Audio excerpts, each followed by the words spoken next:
iwan ng Bible verse, no, hindi lang kay Kuya Sayon, because siya yung maraming opportunity, and also some people that will be knocking the opportunity. It might be here in Saudi Arabia, or maybe in a green country, no? Katulad ng kay Kuya Sayon, Finland. At ang sabi ng ating kapatid ay still ongoing yung kanya pong prayer. But let me read this verse for you. Isaiah chapter 60, verse 22. The Bible declares a small family, a smallest family will become 1,000 people. The tiniest group will become a mighty nations. At the right time, again, the Lord said, at the right time, I, the Lord, will make it happen. So let us continue praying at huwag natin masyadong madaliin. Huwag natin gamitin yung Jacob style na minadali. No, let us do the process of God. Sapagkat pag ginamit natin ang process of God, 100% po, we will never make a mistake sa mga decision po natin. Mapa Finland, mapa Saudi Arabia, mapa Canada, I know that God definitely has a perfect plan for each every one of us. Again, ulitin ko, at the right time, I, the Lord, will make it happen. Amen.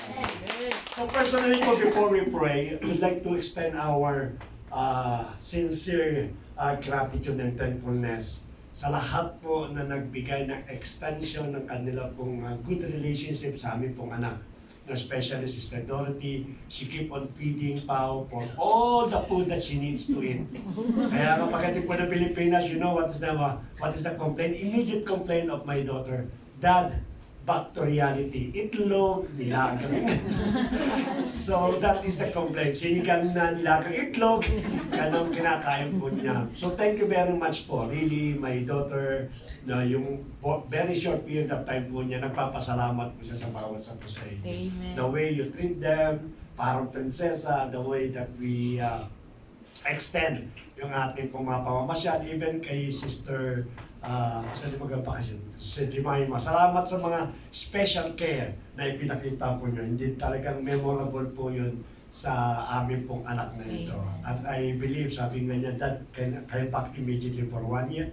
Tapusin mo na yung ano mo, then definitely you can come back. Maybe you can also stay here in Saudi Arabia, katulad ng kapatid mo ninyo. Kapatid. Anak po. So before we close, at wala yung ating pong IT, I think may emergency po siya. Ang practice po ng music every Saturday, no? I don't know what is the time, 7 o'clock? 4 o'clock in the afternoon. 5 po pala. Ayun, dumating na yung ating IT. 5 o'clock every Saturday, pinago po yan. In connection po for the practice of every Saturday, as an advance information, we will be hosting a prayer tower in every Saturday. I mean, on Saturday. Because right now, yung pong prayer tower sa August 22, I do believe, that is Saturday, they have some important things to do. So naghahanap sila ng replacement. If we cannot find any replacement in any churches doon po sa body of Acts, definitely as the acting chairman, I will be hosting, I will grab the opportunity na dito po natin gagawin. Ano lang po ito, notice, just in case na hindi po magano, August 22, you are most welcome from 7 p.m. I think 7:30. 7:30 up to 9:30, that is the prayer tower of all the churches po ng Acts. Mostly po yan, 20 ba? 22, no? Mostly po yan, all the pastors, assistant pastors, and mga worker po dito. So tama-tama po after your service, in case, no, that no one really grabbed the opportunity to host the prayer tower na August 22, we will be hosting that prayer tower. So after ng practice po ninyo, kung ano pinaractice po nyo, that will be also our song. Tatlong kanta lang po, opening song, tapos yung pong bago mag-prayer ng meeting sa kanta, at lastly po yung victory song. Tatlo lang po pa-practicein po natin. And you are almost welcome po sa mga bago po, o kung gusto makaranas po ng matindi mga prayer, pattern prayer meeting po, then you can join by Saturday in case po i-announce po namin in case na tayo po mag-host ng prayer tower. Another ating pong susunod, it is our Bible study, no? Online Bible study. Be prepared. Sorry po, for the last Monday, hindi po kayo nakapagsimula at be prepared po. Ang sabi ko na sa inyo, if you try to join the Bible study, yung pong lahat na binigay kong Bible, for your information po sa iba, hindi po nakaka-join, this will be a practicum. No, yung amin pong 8 verses po na binigay ko sa mga individual, that is a gray area. Kaya maraming question dyan. Me too, I will throw maybe 1 or 2 questions. Kaya be prepared sa mga magano po para maganda yung ating pong exhortation. Maganda po yung ating Bible study. So expect some difficult questions. Kaya kinakailangan namin ng konti pong research. Start po tayo ng Monday ng 8 o'clock. Then after po na magkaroon tayo ng practicum 1 or 2 sessions, we will jump to another topic po na ating pag-aaralan po. Maghahantay magandang topic na aakma po sa lahat na nakikinig. I would like to encourage again, if you don't still joining us in every prayer meeting ng Monday, 8 o'clock up to 10 o'clock, then join. Sabihin niyo lang po sa akin, kasi sinishare ko, I think sila Ate Jen, naka-join na sila eh. At sumagot pa yung kanilang bunsong anak, na talaga namang nagulat po ako sa sagot, no? Isi-share po sa inyo sa WhatsApp, you can join and even sa ating pong GC. So next po, it is our prayer meeting every Thursday. Tama ba? Tama. Every Thursday po, evening, 8 o'clock hanggang 10 o'clock po. Isa na naman po napakaganda pong gawain po nito. Lagi po nating i-aim na magkaroon tayo ng time ng every Thursday po. From 8 at up to 10, makasama po namin kayo. At next Friday po, yung ating pong Friday service, ang mag-preach po ay si Sister Dorothy po. Ang ating pong preacher, hindi ko na po maama, basahin ko na po. Ministerial po, si Pastora, si Presider, si Ate Nika Flor. Ito mga nahahasa ito. Ba't ako piniprayer ng Pastora? Praise and worship, Kuya Jomel. Backup po, si Ate Jemima. Ba't si Jemima backup pa? Nasa Pilipinas na ito. Ay tama, may bag sa Pilipinas, baka cancel flight. Ingat sa dila. Sabi nun, matutuloy yung flight. Matutuloy. Tumawag sa akin yung Saudi Airlines, matutuloy. Physical Director si Kuya Arnold, tapos sa TNO si Kuya Manny, at sa ating close and benediction po, ang kapanlikod po nyo at sa ating food group po ay group number 1. Yan po yung ating pong next Friday po. And lastly po, magkakaroon tayo ng incoming anniversary of Acts, October 23. And we decided sa buong churches po ng Acts na magkakaroon tayo ng sharing. Kasi po yung ating pong stara, napakalaki po ito. Hindi po ma-show sa shoulder ito ng Acts lamang. So we proposed and it was approved that each churches po magkakaroon ng contribution. Kaya ngayon pa lamang po, mag-save na kayo. Medyo malaki po yung ating pong contribution per head. Hanggang October 23. Sino po magtatanong kung magkano?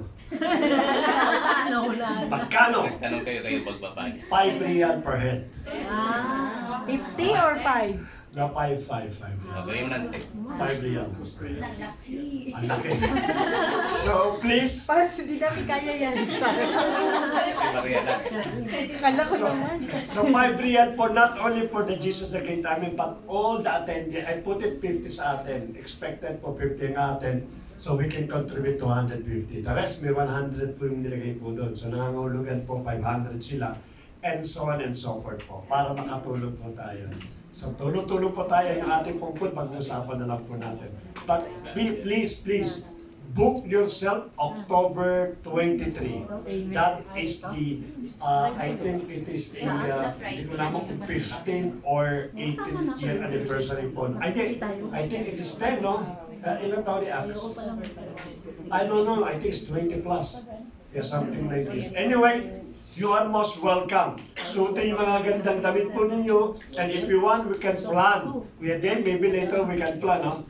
Na yung normally t-shirt lang ginagawa, tapos nakalagay po yung Jesus the Great I Am. Para lang, pagpunta po doon, kitang-kita yung grupo po ng church na meron pong sariling uniform. Ang pinakano po. Yun po at hope that we can enjoy and we can encourage also other church. Tayo po lang tumayo. Hallelujah. Lord, thank you so much again for the wonderful day, O Lord. Indeed, it's a Sabbath day that we avail ourselves sapagkat nakita po namin what is important and how important is the Sabbath day for each every one of us. People are looking rest and peace, but unfortunately, they don't know what is really the meaning of this word. Kami po, Panginoon, mapalad kami sapagkat in this place, we found peace and rest. Amen. Not only for our physical body, but even our soul. Ang sabi mo pa nga, Father God, you restore unto us the joy of our salvation. You renew our strength like an eagle flying high, and even you renew our youth so that we continually serve you, Lord. Lord, we pray, Father God, the seriousness and being serious about worshiping you in every Friday. We're not only praying for ourselves, but even we're praying for our other brethren. Touch their heart, Lord.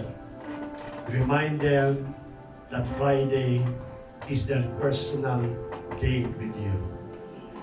It is not from the leader, it is not for the leader, it is not for the brethren, but it's only you alone, Lord God.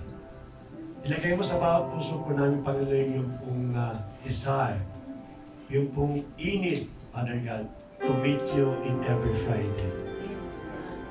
Sapagkat naniniwala po kami, Father God, that this schedule, it is only for our own benefit. Lord, we pray, Father God, to our brethren na hindi po namin nakasama dito. Whatever the reason, whatever the purpose, we pray for them that next Friday po, arrange their schedule. Give them the heart, O Lord, to worship. Give them, Panginoon, the desire to meet you, Father God. Not only every Friday, but even in every day of our life. Thank you for all my brothers and sisters right now in this place, because they found the true meaning of life. Thank you for giving us the opportunity to meet you in persons. Indeed, the Lord, that today it is our spiritual fasting, O Lord God. Naranasan po namin, Panginoon, yung pagkain spiritual at yung pong naging bunga ng kalakasan sa amin. The moment that we sing a praise and worship, andun yung pagsama mo sa bawat sa pusahan. Not only that, O Lord, you give us also spiritual good to the life of Kuya Man. Lord, salamat, Panginoon, sa inyo. The time of refreshing, O God.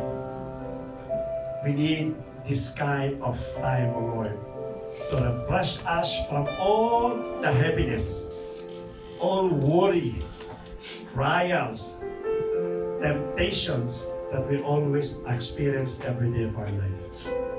Lord, we remember all those verses that was shared to us by Pastor Man. Indeed, the Lord, siya, Panginoon, na pinagpala mo, continually teach him, O Lord God, to obey and to become more sensitive sa pagkilos po ng banal na Espiritu sa kanyang buhay. Lord, we pray for his life, especially when it comes to ministry of God. Ano man yung personal na prayer ng aming kapatid na ito, it might be deep inside his heart. Lord, the whole congregation is agreeing right now, Lord. Give them, Father God, the best of his life. Let them also experience, Panginoon, the gifts coming from the Holy Spirit. It might be anointing, it might be the power of tongue, the power of healing, and even the power of declaration of your word. Give him the faith that he needs, O Lord, especially when in times of trouble. Let him always remember that you are with Him, never you leave Him, even you never forsake Him, Lord God. Salamat po, Panginoon, sa kanyang pong buhay. Extend His blessing into His family, O Lord. Sa anak niya po, Father God, matagal niya pinapanalangin. Alam ko, Lord, ang design na kanyang pong puso. Lord, today, O God, in the mighty name of the Lord Jesus Christ, reveal unto her the true identity that you made for her, Lord God. Amen. Ipakita mo, Panginoon, na hindi nagkamali ang aming kapatid na ito. Pakita mo, Lord, na ano man ang design ng aming kapatid, na tunay na identity ang dinideclare po namin sa pangalan po ng Panginoon Kristo. Let Kuya Manny's daughter become a living testimony and glory to your kingdom, Lord. Amen. Salamat, Panginoon, sa lahat ng bagay nito. Because there is always power in attack and in declarations, God. At naniniwala kami, Panginoon, na anuman ang aming po dineclare sa buhay po ni Kuya Manny, it will come to pass in your perfect time. Lord, ganyan sa bawat kapatiran po namin. Ano man ang hinihingi nila, Panginoon, promotion, financial breakthrough, O Lord God. Family problems, O Lord God. Healing upon healing for their family. It might be physical or spiritual. Dinideclare po namin ngayon sa pangalan ng Panginoon Kristo that they will conquer all these things in the mighty name of Jesus Christ. Restore unto them the health and wealth they need by their family. Restore unto them the gift of faith that they can come out, O Lord, victorious in every circumstances of their life. Restore unto them what the enemies are taking from them, stealing from them. The wisdom, the knowledge, the good life that was promised to each every one of us. Right now, restore it in the mighty name of the Lord Jesus Christ. And we will continually, Panginoon, raise your name in our life. At ano man yung mga kailangan pa namin mga kapatid, dinideclare ko sa pangalan ng Panginoon sa Kristo na mapapasaiyan sa oras nito. Good job, good work, and even I declare employer sa bawat isa po sa inyo. Those have some problem with the documents, O Lord God.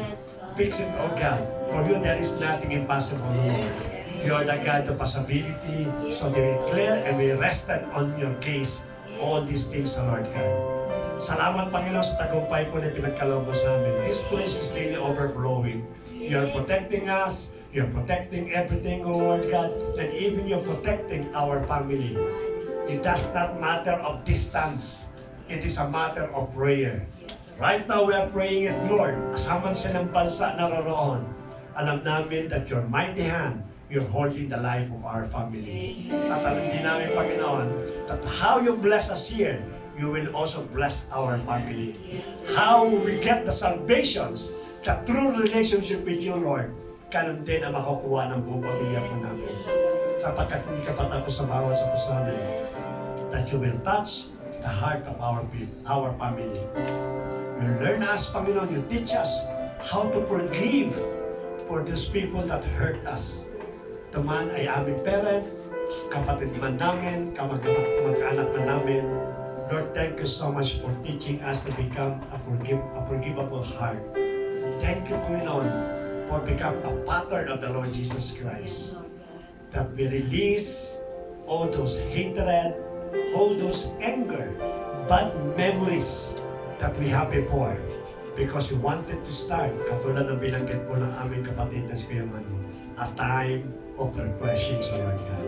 And indeed, today is a time of refreshing for all of us.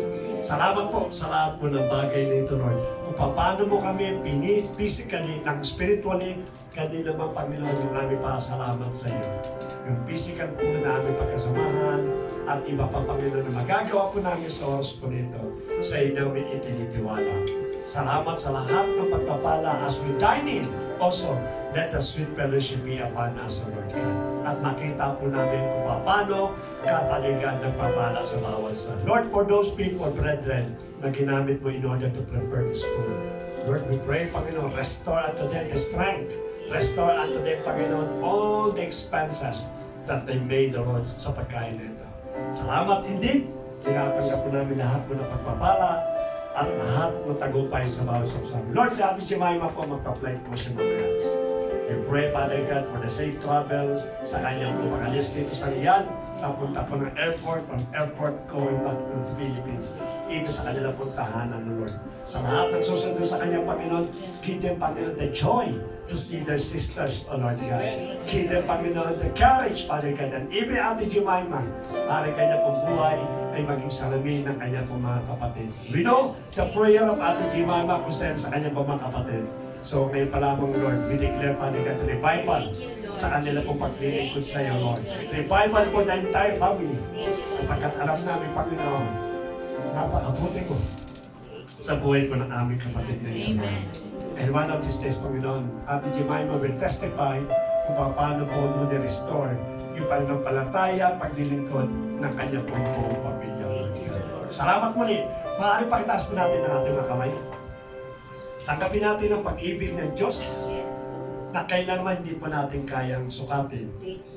Ang biyaya at habag ng ating Panginoon Kristo lagi pong available sa bawat sa atin. At ang patuloy na pagkilos po ng Banal na Espiritu upang tayo paguhin sa lahat ng bagay na nangyayari sa bawat buhay natin. At ang pagsama niya, pagbibigay niya ng authority, ng selyo na tayo indeed mga tunay na anak ng Diyos. Tanggapin natin simula sa oras na ito hanggang katapusan at makita natin ang ating Panginoon ng mukhaan. Salamat mo, Ama, sa iyo pong papuri, pagsabat, paglawa natin sa pangalan po ng Panginoon Kristo. Lahat tayo magsabi ng Amen.